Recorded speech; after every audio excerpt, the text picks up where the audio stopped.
కల్పించిన ప్రజాప్రతినిధులు, అలాగే వేదిక ముందున్న ఉద్యోగ సంఘాల వారికి ప్రత్యేకంగా ధన్యవాదాలు తెలియజేస్తూ, అయ్యా ఇవాళ నేను ఒకటే విషయం చెప్పదలుచుకున్నా. మందాకృష్ణ మాదిగ గారు ఒక విమర్శ పెడుతున్నారు, దయచేసి వినాలే. ఏమిటంటే మాలలే అత్యధికంగా అభివృద్ధి చెందారు, మాలలే ఈ వర్గీకరణను అడ్డగిస్తున్నారు, ఈ మాలలే మమ్మల్ని అనగదొక్కుతున్నారు, మాదిగని అనగదొక్కుతున్నారు, ఈ మాలలే మా జాతిని పూర్తిగా నిర్వీర్యపరుస్తూ వాళ్ళు మాత్రమే అభివృద్ధి చెందడం కోసం కుట్ర చేస్తున్నారు అని చెప్పి ప్రచారం చేస్తున్నారు. ఇది ఈనాటి ముచ్చట కాదు, 30 సంవత్సరాల నుంచి జరుగుతున్నటువంటి ముచ్చట. మరి ఇది వాస్తవమా అవాస్తవమా చెప్పాలి మీరు. అబద్ధమా నిజమా? అబద్ధం అనుకున్నప్పుడు రేపు హైదరాబాదులో తలపెట్టిన 1వ తారీఖున డిసెంబర్ 1న తలపెట్టినటువంటి సభకు ఎన్ని లక్షల మంది కదులుతారు? సమాధానం లేదా? ఇప్పుడే చెప్పుకున్నాం 3-4 లక్షల మంది దాకా ఖమ్మం జిల్లాలోనే ఉన్నారని. 1,00,000 మంది కదిలిసలేమా? 1,00,000 మంది కదలరా? కదులుతారు. రాజమండ్రి బహిరంగ సభలో పీవీరావు పెట్టినప్పుడు లక్షలాది మంది ఇక్కడి నుంచి వచ్చి భారీ ఎత్తున బహిరంగ సభలో పాల్గొన్నారు. సెక్రటరియట్ ముట్టడప్పుడు భారీ ఎత్తున సెక్రటరియట్ ముట్టడి కార్యక్రమంలో పాల్గొన్న చరిత్ర ఖమ్మానికి ఉంది. ఖమ్మంలో లాఠీలు దెబ్బతిన్నటువంటి చరిత్ర ఉంది, పోరాట చరిత్ర ఉంది, త్యాగాల చరిత్ర ఉంది. ఈ దేశాన్ని, ఈ రాజ్యాంగాన్ని కాపాడుకునే రక్షకులుగా బయలుదేరేటువంటి శక్తి మీ దగ్గరనే ఉంది. కాబట్టి నేను ఒకటే విషయం మీతో ముచ్చటించదలుచుకుని ఏంటంటే, మాదిగలకున్న ఆస్తిని, మాదిగలకున్నటువంటి భూములను కానీ, మాదిగలకున్నటువంటి వృత్తిని కానీ, మాదిగలు చేసే బేగారి వృత్తిని కానీ మనం ఏమైనా లాక్కున్నామా? లాక్కోలేదుగా. మరి అలాంటప్పుడు మరి మేధావులు అనుకుంటున్నాం, మన మేధావితనం ఎక్కడ పనిచేస్తున్నది? మన మేధావి ఆరోగ్య విధానం ఎక్కడ పనిచేస్తున్నది?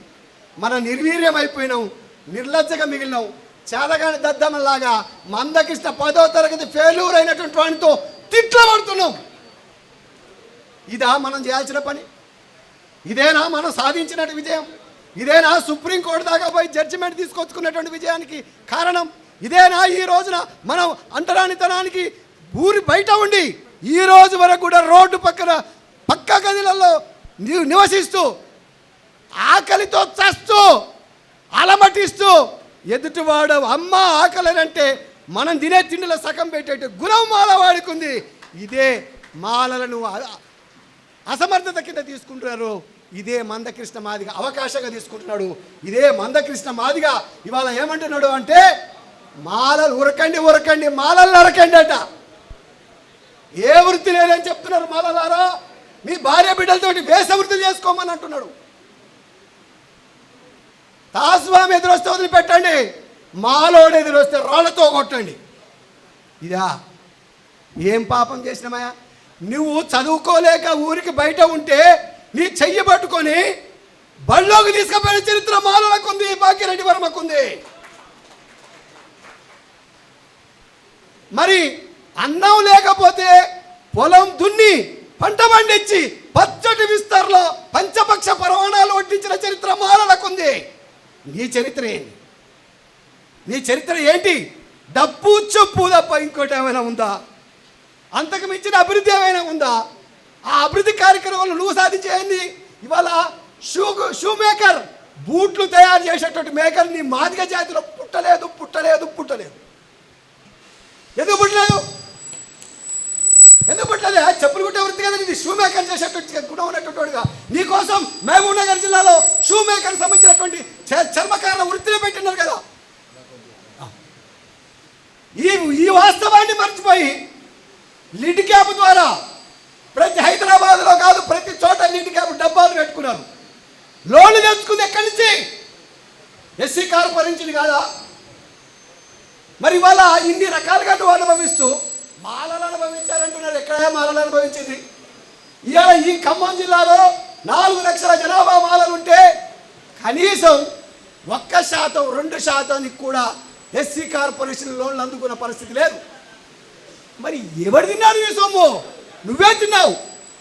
ఈ ప్రభుత్వ సొమ్ము నువ్వే నిన్నగాక మన కేసీఆర్ ఇచ్చినటువంటి 10 లక్షల ఆ సబ్సిడీలలో మొత్తానికి మొత్తం మీరే తిన్నారు, మా వాళ్ళు ఒక్కడికి. మరి ఇదేం సకదరం? మరి పోయిందని నట్టుకుంటే మాకు ఇవ్వాలి కదా, మరి మమ్మల్ని సెలెక్ట్ చేయలేదు. ఇదంతా పచ్చి మోసం, దగ. ఈ దగాను మనం తిప్పుకోవటం కోసం రేపు జరగబోయేటువంటి బహిరంగ సభకు లక్షలాదిగా తరలాలని ఈ సందర్భంగా విజ్ఞప్తి చేస్తూ సెలవు తీసుకుంటున్నాను. జై భీమ్, జై భీమ్. విజయవంతం చేద్దాం హైదరాబాద్ లో జరిగే బహిరంగ సభను.